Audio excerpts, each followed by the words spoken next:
Hi friend, good morning, सुप्रभात। कैसे हैं आप लोग? उम्मीद है अच्छे होंगे। तो स्टडी सेंटर 1 2 3 में आपका स्वागत है। आज हम लोग थर्मोडायनेमिक्स के बारे में स्टडी करेंगे। थर्मोडायनेमिक्स को हम लोग दो पार्ट में डिवाइड करते हैं। पहले एक बेसिक थर्मोडायनेमिक्स, एक अप्लाइड थर्मोडायनेमिक्स। अप्लाइड थर्मोडायनेमिक्स उसको कहते हैं जो बेसिक पढ़ने के बाद उसको अप्लाइड करना। बेसिक जो पढ़े हम लोग उसका अप्लाइड करना अप्लाइड थर्मोडायनेमिक्स कहलाता है। जैसे में अप्लाइड में आ जाता है हीट ट्रांसफ़र। जितना भी पावर प्लांट है, जैसे थर्मल पावर प्लांट हो गया, गैस पावर प्लांट हो गया, हाइड्रो पावर प्लांट हो गया, सारे पावर प्लांट आपके अप्लाइड थर्मोडायनेमिक्स में आता है। जो हम लोग बेसिक पढ़ते हैं उसको वहाँ पे हम लोग अप्लाई करते हैं। आईसी इंजन हो गया, आरएसी हो गया। आरएसी का फुल फॉर्म हो गया रेफ्रिजरेशन, एयर एंड कंडीशनिंग। अब हम लोग थर्मोडायनेमिक्स के बारे में जानते हैं। ये कैसे आया, कैसे वर्ड है। तो ये एक ग्रीक वर्ड है। थर्मी का मतलब होता है हीट और डायनेमिक का मतलब होता है मोशन, यानी कि हीट का मोशन ही थर्मोडायनेमिक्स कहलाता है। हीट का मोशन ही थर्मोडायनेमिक्स कहलाता है। अब थर्मोडायनेमिक्स से डिफिनेशन देख लेते हैं। ऐसा डिफिनेशन तो कहीं पूछता नहीं है, लेकिन हम लोग को जानना जरूरी है। It is the branch of science in which we study about the energy interaction and its effect on system and surrounding। System में जो एनर्जी इंटरेक्शन के बाद जो इफेक्ट हमको मिलता है उसी को थर्मोडायनेमिक्स कहते हैं। तो हम क्या बताएं कि थर्मोडायनेमिक्स साइंस का एक ब्रांच है जिसमें हम लोग एनर्जी के इंटरेक्शन के स्टडी करते हैं, यानी कि एनर्जी ट्रांसफ़र होता है, हीट का ट्रांसफ़र होता है, हीट का मोशन होता है, उसी को हम लोग थर्मोडायनेमिक्स कहते हैं। अब थर्मोडायनेमिक्स सिस्टम क्या होता है, तो तीन वर्ड आता है। थर्मोडायनेमिक्स सिस्टम, सराउंडिंग और बाउंड्री। तो उसके बारे में हम लोग स्टडी करते हैं। ये मान लीजिए कि आपका सिस्टम है, इसके अंदर सिस्टम हो गया। सिस्टम को छोड़कर जितना भी है सारे के सारे सराउंडिंग हो जाते हैं। और जो सिस्टम और सराउंडिंग को सेपरेट करता है, अलग अलग करता है, उसको हम लोग बाउंड्री बोलते हैं। जैसे it is defined as the fixed mass या region in the space where thermodynamics analysis is done. Thermodynamic system वैसे फिक्स्ड मास या रीजन को कहते हैं जहाँ पे थर्मोडायनेमिक्स एनालिसिस हो रहा हो, और एक होने से नहीं, वहाँ पे काम हो रहा हो, थर्मोडायनेमिक्स एनालिसिस हो रहा हो, तो उसको हम लोग थर्मोडायनेमिक सिस्टम बोलते हैं या सिंपली सिस्टम भी बोलते हैं। नेक्स्ट है surrounding. Everything apart from system is known as surrounding, यानी कि सिस्टम को छोड़कर जितने भी बचते हैं उसको हम लोग सराउंडिंग बोलते हैं। नेक्स्ट टर्म आता है मेरा बाउंड्री। तो बाउंड्री उसको बोलते हैं जो सरफेस और सराउंडिंग को, सिस्टम और सराउंडिंग को सेपरेट करता है, उसको हम लोग बाउंड्री बोलते हैं। जैसे the surface which separate the system and surrounding, उसको हम लोग बाउंड्री बोलते हैं। तो हम आज इतने क्लास में हम लोग थर्मोडायनेमिक्स क्या होता है वो समझें, सिस्टम क्या होता है, सराउंडिंग क्या होता है और बाउंड्री क्या होता है। ये छोटे छोटे टॉपिक हैं जो हमको जानना ज़रूरी है, तभी हम लोग आगे स्टडी कर पाएंगे। तो नेक्स्ट स्लाइड में हम लोग देखते हैं। नेक्स्ट हम लोग बाउंड्री के बारे में स्टडी करेंगे। तो बाउंड्री दो तरह का होता है। एक फिक्स्ड बाउंड्री होता है, एक रियल यानी कि इमेजिनरी बाउंड्री होता है।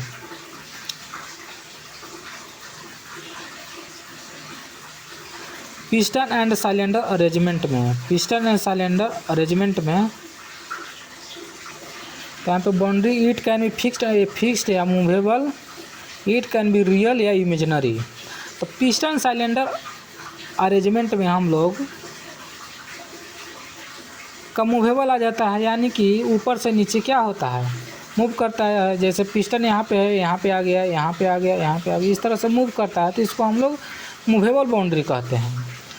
और नोजल में क्या है कि रियल होता है, ये रियल होता है, इसको हम लोग फिक्स्ड बाउंड्री भी बोलते हैं।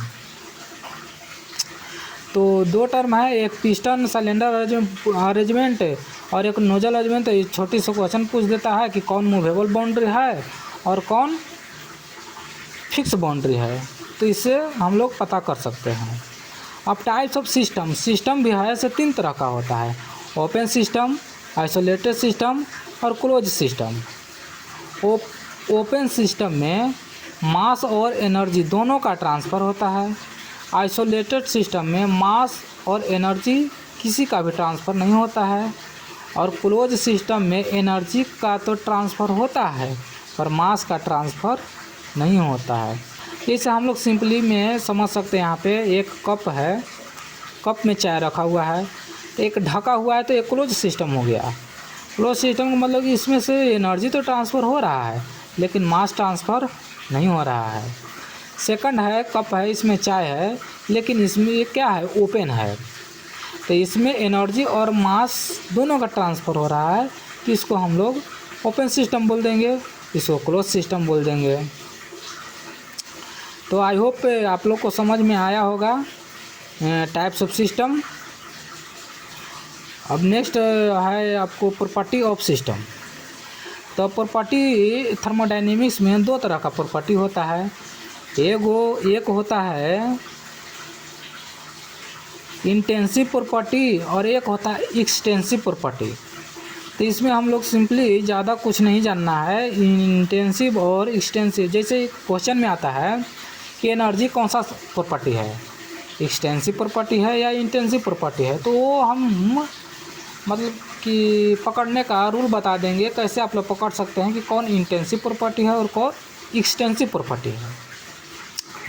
तो हम लोग इंडिपेंडेंट आई है यानी कि इंडिपेंडेंट अपॉन मास, वैसा प्रॉपर्टी जो मास पे डिपेंड नहीं करता है उसको इंटेंसिव प्रॉपर्टी कहते हैं। जैसे टेम्परेचर हो गया, प्रेशर हो गया, density, viscosity, thermal conductivity, elastic concept. 4 elastic concept होता है ई जी म्यू के। ई को हम लोग बोलते हैं modulus of elasticity, modulus of rigidity, young modulus, और एक को बोलते हैं, इस तरह से 4 होते हैं। तो इंटेंसिव में हम लोग देखें कि इंडिपेंडेंट अपॉन मास होता है। और नेक्स्ट हम लोग एक्सटेंसिव प्रॉपर्टी होता है। तो एक्सटेंसिव प्रॉपर्टी में जो मास पर डिपेंड करता है, जो मास पर डिपेंड करता है उसको हम लोग एक्सटेंसिव प्रॉपर्टी कहते हैं। इससे जितना भी एनर्जी है, काइनेटिक एनर्जी हो गया, प्रेशर एनर्जी हो गया, पोटेंशियल एनर्जी हो गया, जितना भी है, जैसे पोटेंशियल एनर्जी का फार्मूला क्या होता है, mgh होता है, मास पर डिपेंड कर गया। आपका काइनेटिक एनर्जी हाफ mv² होता है, हाफ mv² होता है, तो वो भी मास पे। प्रेशर हो गया, इंट्रोपी, इंथैल्पी, वॉल्यूम, मास, ये सब क्या है, ये सब एक्सटेंसिव प्रॉपर्टी में होगा। तो सिंपली हम लोग ये चीज़ को बोल सकते हैं, ये चीज़ समझ सकते हैं कि जो मास पे डिपेंड करता है उसको एक्सटेंसिव प्रॉपर्टी कहते हैं, और जो मास पर डिपेंड नहीं करता है उसको हम लोग इनटेंसिव बोलते हैं, यानी कि इंडिपेंडेंट अपॉन मास। अब एक चीज़ और नोट करने वाला है कि जितना भी एक्सटेंसिव प्रॉपर्टी है उसको अगर मास से डिवाइड कर देते हैं तो आपको इंटेंसिव प्रॉपर्टी हो जाएगा। एक्सटेंसिव प्रॉपर्टी को मास से अगर डिवाइड कर देते हैं तो वो इंटेंसिव प्रॉपर्टी हो जाएगा, और उसी को हम लोग स्पेसिफिक प्रॉपर्टी बोलते हैं। स्पेसिफिक का मतलब ही हुआ कि मास से डिवाइड किया हुआ है, per unit mass is always intensive property. जैसे यहाँ पे दिखाया गया है काइनेटिक एनर्जी है हाफ mv², इसको मास से डिवाइड कर दिए तो v²/2 यानी कि वेलोसिटी बच गई, इसमें मास नहीं है, तो ये क्या हो गया, इंटेंसिव प्रॉपर्टी हो गया। यहाँ पे है m से भी डेल्टा t है, m से m कट गया, तो स्पेसिफिक थर्मल एनर्जी क्या हो गया, तो तो इंटेंसिव प्रॉपर्टी हो गया। उसी तरह से इंथैल्पी का फॉर्मूला होता है एमसीपी डेल्टा टी, मास से डिवाइड कर दिए, सी पर डेल्टा टी हो गया। Specific volume called intensive property, यानी कि जितना एक्सटेंसिव प्रॉपर्टी है अगर मास से डिवाइड कर देंगे तो वो इंटेंसिव प्रॉपर्टी हो जाएगा। नेक्स्ट हम लोग देखते हैं कुछ इम्पोर्टेंट पॉइंट हैं प्रॉपर्टी के रिस्पेक्ट में। तो property are point function, property जो होता है सो पॉइंट फंक्शन होता है। Property are independent upon path history, property जो है सो पाथ हिस्ट्री पर डिपेंड नहीं करता है, पाथ पर डिपेंड नहीं करता है। Property are exact differential, properties are not boundary phenomena. तो ये कुछ पॉइंट है जो रिमेंबर करने लायक है, ये एग्ज़ाम में आ जाता है कि प्रॉपर्टी जो है सो पॉइंट फंक्शन है या नहीं है। तो आपको करेक्ट जवाब देना है कि हाँ प्रॉपर्टी जो है सो पॉइंट फंक्शन है, पाथ हिस्ट्री पे डिपेंड नहीं करता है, एग्जैक्ट डिफरेंशियल होता है और बाउंड्री फेनोमेना नहीं है। अब एग्जैक्ट डिफरेंशियल और इन एग्जैक्ट डिफरेंशियल का मतलब क्या हुआ? एग्जैक्ट डिफरेंशियल में के मतलब हुआ equal to x1 minus x2 और इन एग्जैक्ट का मतलब हुआ not equal to x1 minus x2। अब कुछ क्वेश्चन है जिसको हम लोग देखते हैं। Heat and work are, heat and work क्या है? तो हीट और वर्क पाथ फंक्शन है और जितना भी है प्रॉपर्टी सारे के सारे पॉइंट फंक्शन होते हैं। Heat and work are example of inexact differential. हम लोग यहाँ पे पॉइंट में देखें कि प्रॉपर्टी जो होता है से बाउंड्री एग्जैक्ट डिफरेंशियल होता है। तो हीट एंड वर्क जो है से ऐसा प्रॉपर्टी है, ये एक्सेप्शन में आता है कि हीट एंड प्रॉपर्टी जो है से पॉइंट फंक्शन होता है, पाथ फंक्शन होता है और एग्जैक्ट डिफरेंशियल होता है। तो ये हम लोग आप लोगों को ध्यान में रखना पड़ेगा। अब यहाँ कुछ शॉर्ट टर्म हैं जैसे आइसोबैरिक, पूछ देते एग्जाम में आ जाता है कि आइसोबैरिक में क्या कांस्टेंट होता है, आइसोथर्मल में क्या कांस्टेंट होता है, आइसोमेट्रिक में क्या कांस्टेंट होता है, आइसेंथैल्पिक में, आइसेंट्रोपिक में। तो इस सब का थोड़ी सी ट्रिक है, दिमाग में रखिएगा, हम बताते हैं, आप लोग को याद हो जाएगा बहुत जल्द। इससे आइसोबैरिक हो गया तो बैरिक यानी कि BAR, यानी कि इसमें प्रेशर आता है। बार यूनिट किसका होता है? यूनिट प्रेशर का। आइसोबैरिक में प्रेशर कांस्टेंट होता है।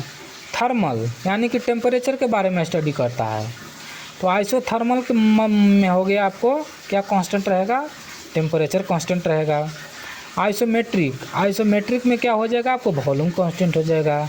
आइसेंथैल्पिक में इंथैल्पी कांस्टेंट हो जाता है। आइसेंट्रोपिक में आपको इंट्रोपी कांस्टेंट हो जाता है। तो ये बहुत ही इम्पोर्टेंट है, ये 5 पॉइंट हैं, हमेशा एग्ज़ाम में पूछते रहते हैं, तो इसको आपको ध्यान में रखना है। नेक्स्ट देखते हैं यहाँ पे स्टेट क्या होता है, प्रोसेस क्या होता है और साइकिल क्या होता है।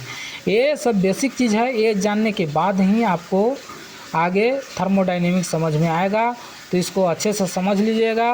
अगर समझ में नहीं आए तो कमेंट्स में ज़रूर कमेंट्स करिएगा कि हमको समझ में नहीं आ रहा है। State of system is specified as इस प्रॉपर्टी, जितना भी स्टेट ऑफ सिस्टम होता है उसको हम लोग प्रॉपर्टी स्पेसिफाइड करते हैं।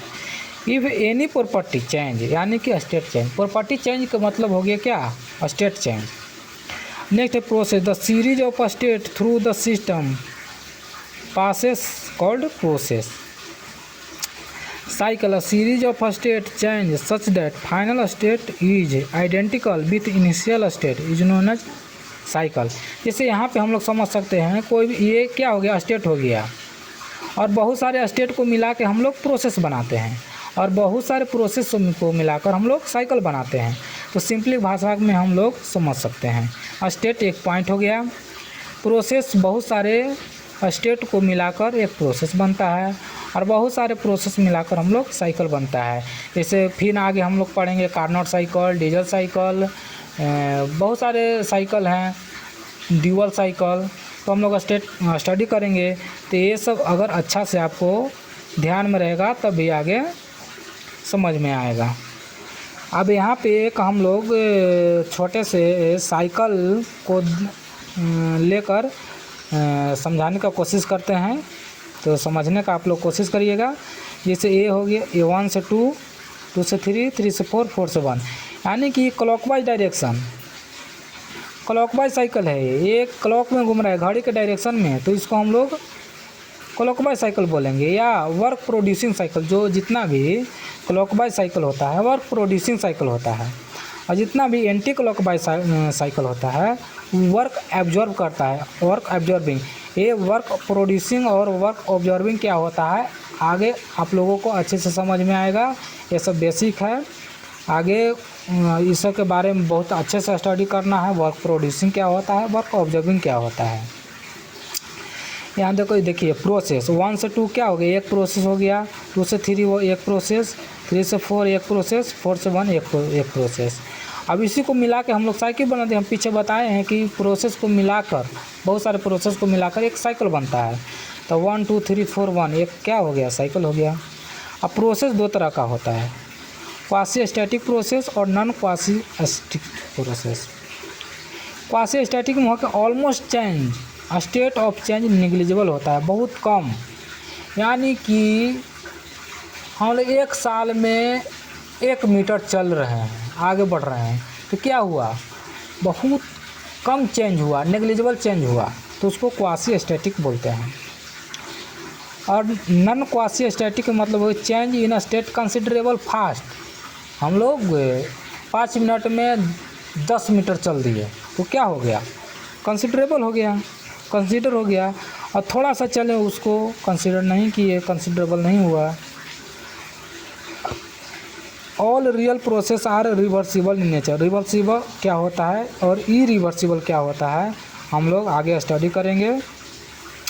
तो अभी इतना दिमाग में रखिए, जितना भी रियल प्रोसेस होता है इरिवर्सिबल नेचर का होता है, और जितना भी रिवर्सिबल प्रोसेस होता है क्वासी स्टैटिक होता है। लेकिन जितना भी क्वासी स्टैटिक प्रोसेस होता है रिवर्सिबल प्रोसेस नहीं होता है। तो ये चीज़ आपको दिमाग में रखना पड़ेगा, ये बहुत ही इम्पोर्टेंट पॉइंट है, एग्ज़ाम में हमेशा पूछते रहता है। अब थर्मोडायनेमिक इक्विलिब्रियम। थर्मोडायनेमिक इक्विलिब्रियम क्या होता है, कितने तरह का होता है। इक्विलिब्रियम का मतलब होता है इक्विलिब्रियम, यानी कि स्टेट ऑफ बैलेंस, बैलेंस को, स्टेट को बैलेंस करना। For a system to be in thermodynamics equilibrium the following equilibrium must be satisfied. जैसे थर्मल इक्विलिब्रियम होगा, इसमें टेम्परेचर कांस्टेंट होगा। मैकेनिकल इक्विलिब्रियम में आपको प्रेशर कांस्टेंट हो गया। आपको केमिकल इक्विलिब्रियम में आपको केमिकल कंपोजिशन कांस्टेंट हो जाएगा। फेज इक्विलिब्रियम में आपको mass of each phase constant हो जाएगा। अब एक थर्मोडायनेमिक्स का लॉ आता है, जीरोथ लॉ ऑफ थर्मोडायनेमिक्स, जिसको फॉलर ने 1931 में डेवलप किया था। Basic law drive after 1 and 2 law of thermodynamics. एक चीज़ हम लोग बता सकते हैं कि इसका आविष्कार फर्स्ट लॉ और सेकंड लॉ के बाद हुआ, फिर भी इसको जीरोथ लॉ क्यों दिया गया, थर्ड लॉ क्यों नहीं दिया गया, थर्ड लॉ क्यों नहीं बोला गया। तो इसको इसलिए नहीं बोला गया क्योंकि ये फर्स्ट लॉ और सेकंड लॉ से बेसिक था, इस सब से भी बेसिक चीज़ था, इसलिए इसको जीरोथ लॉ कर दिया गया। तो जीरोथ लॉ क्या कहता है कि it state that if 2 body are in thermal equilibrium with third body then they all are in thermal equilibrium with each other. जैसे कोई भी 3 बॉडी है, तो ए और बी का अगर सेम टेम्परेचर है और बी और सी का अगर सेम टेम्परेचर है, तो ए और सी का भी सेम टेम्परेचर होना मस्ट है। जीरोथ लॉ ये बताता है। अब जीरोथ लॉ से हम लोग आउटपुट क्या वो मिलता है उसको देखते हैं। Third body behaves as thermometer. Third body जो होता है इसे थर्मोमीटर की तरह बिहेव करता है और टेम्परेचर में मेजरमेंट के लिए हम लोग को काम आता है। तो हम लोगों ने आज जीरोथ लॉ तक स्टडी किए हैं। इसके बारे हम लोग कंटिन्यू सेकंड वीडियो में करेंगे। आज के वीडियो इतना ही, क्योंकि ज़्यादा लंबा वीडियो हो जाएगा। तो thank you, share and subscribe करिए अगर अच्छा लगे तो। Thank you.